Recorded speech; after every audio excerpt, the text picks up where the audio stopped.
شروع اللہ کے نام سے جو بڑا مہربان نہایت رحم والا ہے۔ ناظرین، حضرت یونس علیہ السلام شہر نینوا میں پیغمبر بنا کر بھیجے گئے۔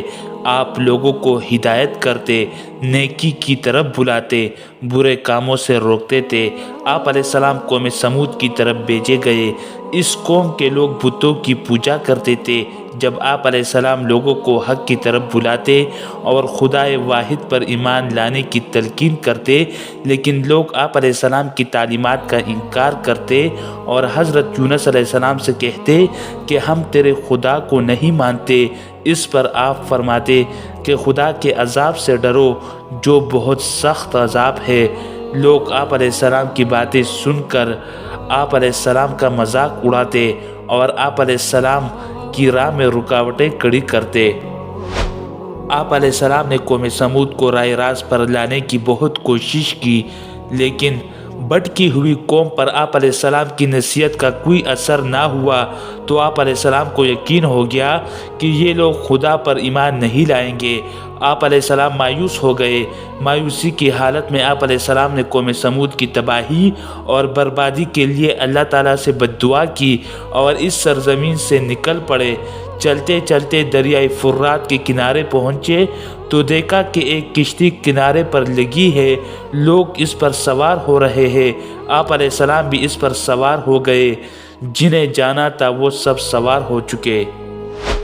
ناظرین، پھر کشتی لوگوں سے بھر چکی۔ اس کے بعد کشتی اپنی منزل کی طرف روانہ ہوئی۔ سمندر پرسکون تھا، آسمان بھی صاف تھا، مسافر اطمینان سے بیٹھے ہوئے تھے۔ جب کشتی بیچ سمندر میں پہنچی تو دیکھا کہ آسمان پر سیاہ بادل اٹھ رہے ہیں، پھر ہوائیں چلنے لگی۔ ہوا اچانک طوفان کی شکل اختیار کر گئی۔ سمندر میں کشتی ڈگمگانے لگی، سمندر کی لہریں اوپر نیچے ہونے لگی، بارش بھی شروع ہو گئی۔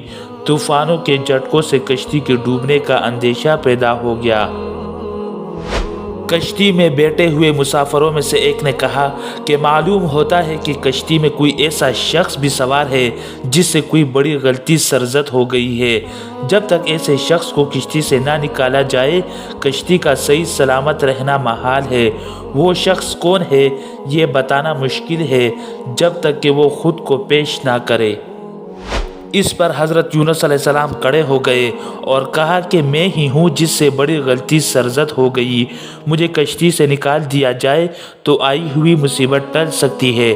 تمام مسافر حضرت یونس علیہ السلام کا منہ دیکھ رہے تھے، جس نے خود ہی سب کے سامنے اپنی غلطی کا اظہار کیا۔ پھر سب نے ایک زبان ہو کر کہا کہ یہ شخص تو فرشتہ صفت انسان معلوم ہوتا ہے، ہم کسی حال میں اسے کشتی سے نہیں نکال سکتے۔ ناظرین، مسافروں میں سے ایک نے تجویز پیش کی کہ قراندازی کی جائے، جس کا نام پرچی میں نکلے وہی سزا کا مستحق ہوگا، ہم اسے کشتی سے نکال دیں گے۔ چنانچہ قرعہ ڈالا گیا، پرچی میں یونس علیہ السلام کا نام نکلا۔ اس عمل سے لوگوں کو اطمینان نہیں ہوا۔ پھر قرعہ ڈالا گیا تو یونس علیہ السلام کا ہی نام نکلا۔ اس طرح یہ عمل بار بار دہرایا گیا، ہر بار یہی ہوا۔ حضرت یونس علیہ السلام نے کہا کہ میں اپنے رب کا نافرمان ہوں، خدا کا حکم بھی یہی ہے، مجھے دریا میں ڈال دو، تمام مسافروں کی جان بچ جائے گی۔ حضرت یونس علیہ السلام نے کشتی کے مسافروں سے اور ملاح سے بار بار کہا کہ وہ کشتی سے چھلانگ لگانے کے لیے تیار ہے، اس لیے کہ میں نے اللہ کے حکم کا انتظار نہیں کیا۔ آخر کار کشتی کے مسافروں نے مان لیا اور حضرت یونس علیہ السلام کو دریا میں پھینک دیا۔ دریا میں ایک مچھلی حضرت یونس علیہ السلام کی طرف بڑھی اور نگل گئی۔ اللہ نے مچھلی سے کہا کہ یہ تیری خوراک نہیں ہے، یہ تیرے پیٹ میں امانت ہے جسے واپس کرنا ہے۔ چنانچہ آپ علیہ السلام مچھلی کے پیٹ میں اندھیرے میں رہے، اللہ کا ذکر کرتے رہے اور معافی طلب کرتے رہے۔ آپ علیہ السلام پکار رہے تھے، اے اللہ، تیرے سوا کوئی عبادت کے لائق نہیں، تو پاک ہے، بلا شبہ میں نے اپنے ہی نفس پر ظلم کیا، میں ظالموں میں سے ہوں۔ اللہ نے آپ علیہ السلام کی پکار سن لی۔